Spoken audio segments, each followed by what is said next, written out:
Hello guys, we're at the Paluto restaurant and we're just eating here. And part 2 is gonna be, I'm gonna go outside. Hello guys, we're at the restaurant named Waterfront. We're at just a Fish market.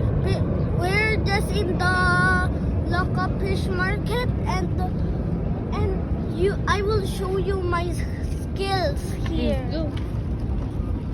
This is how I do it. This is my skills.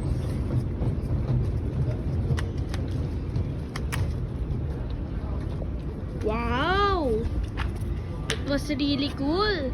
Yeah. It's beautiful. And look what I eat and just here. It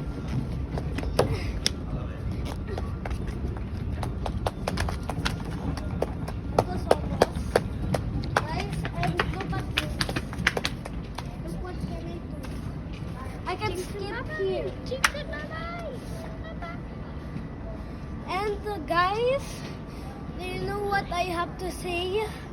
Bye bye guys. And like and subscribe to my channel and come here at Fish Market. Waterfront. Bye.